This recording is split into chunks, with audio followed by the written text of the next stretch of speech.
So we are going to have some series for the lovely YouTube IHP channel. This one is how to love yourself first. And we focus on secure attachment as well as self-regulation. Now, the number one area I'd like to begin with is I've known how to love myself since I was a little kid first.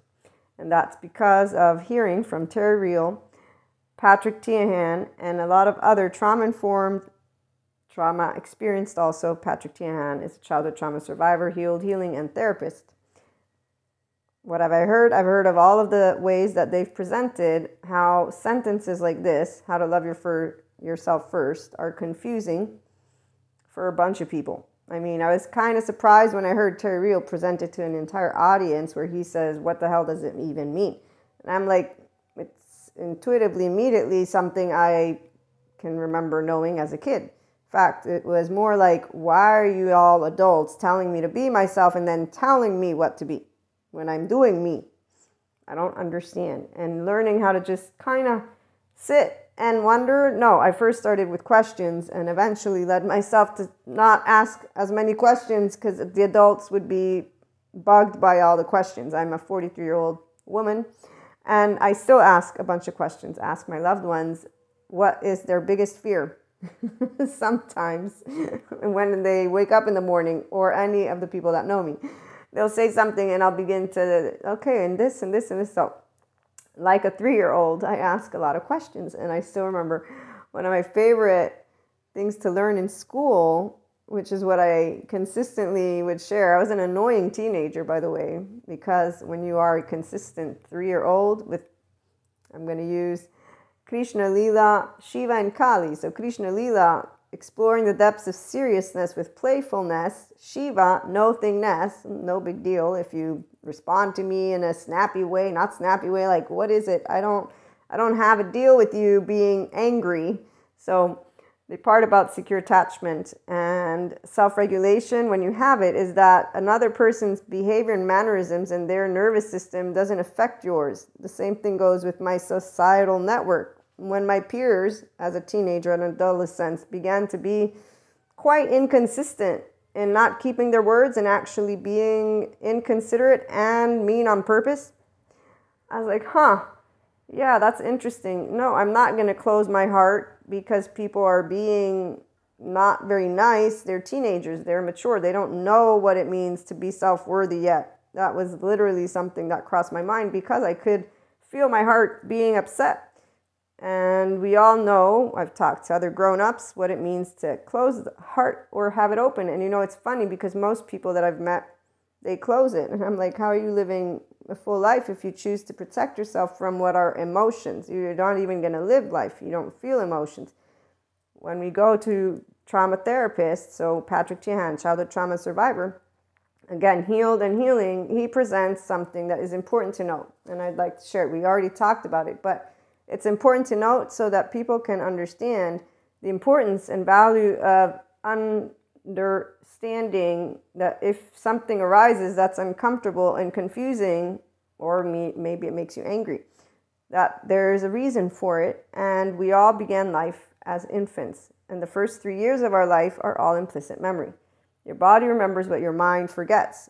And so the sensations and emotions, they are important and they will be separate from the thoughts. The left mode of your brain is the verbal, but the right mode is where the sensations, emotions will be more, the way that I got it explained is that they come up primarily here, even though we use left and right mode. So like Daniel Siegel, that's who I learned about the mind and the brain and relationships, and I'm still finishing up the course. But as he points out, the nonverbal and the sensations, it's our right mode of the brain. It's also where you can sit with the unknown and allow opposing piece of information to stay. So here, integrated brain, that's using left and right mode, all hands on deck, default mode network downregulated, and my ventral vagal nervous system is engaged and online, and my prefrontal cortex is online, and my oxytocin gene hormone is online because I'm in my mammalian social engagement human system without a problemo. And that's our restorative embodied self. So getting here, I didn't get here, I've been here, is what I'm trying to describe. So loving yourself first, for me, is easy because I've never stopped loving myself because I have secure attachment.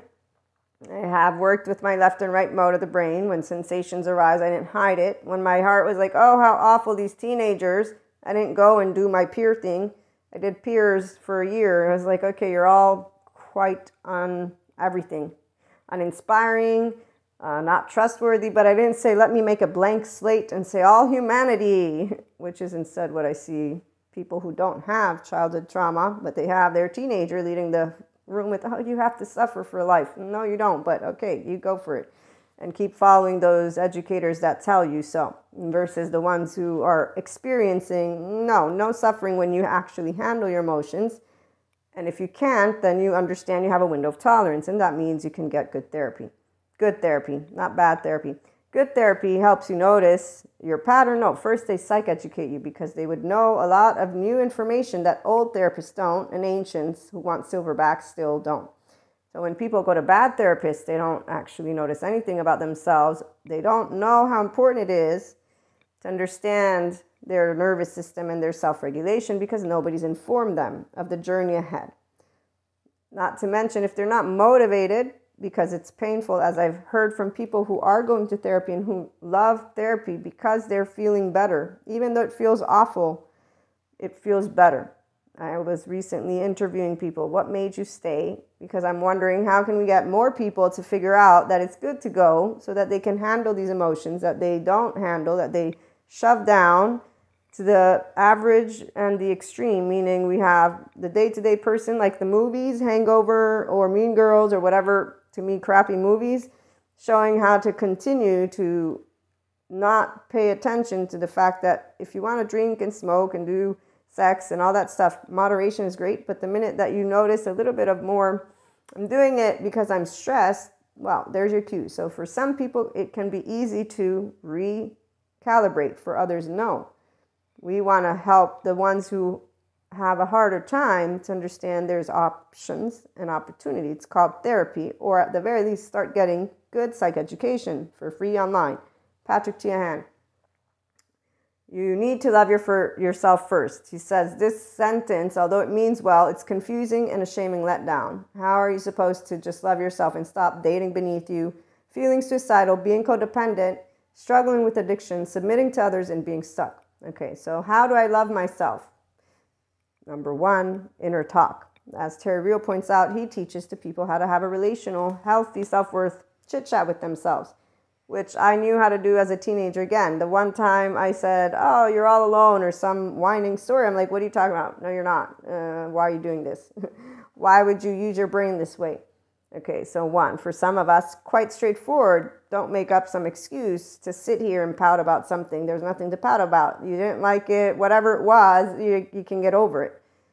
But this is with a heart that says, I'm lovable. I have flaws and imperfections, not because I need to be you, because I'm, of course, going to know I have a subjective experience, and so do you. So you might not like me. And I'll say I'm sorry, for example, for the flaw, but I won't change who I am, which means if you don't like who I am, it's okay. We can say bye, ciao, I won't see you anymore, because I like to, for example, polyamory, unconditionally love all people. You don't have to like me. You can stay with whoever you want and do whatever you want as your way of lifestyle.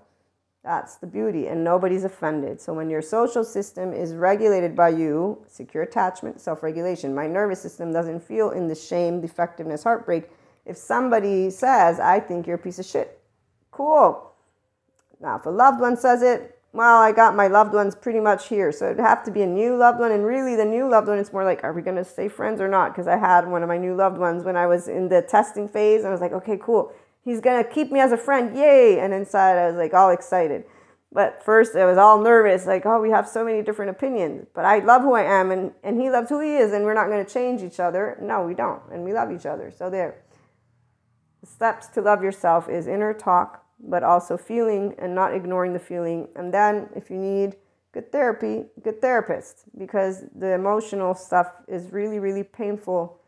So the first exercise is understanding that the nervous system is something you work with, but it's a process, and there's requiring patience and good relationships. So secure attachment people that will be your friends, tell you directly what's what, and then work with you and not shame you, blame you, fault you, or revenge you. None of that. So tune on in for more secure attachment, self-regulation, and have a great day.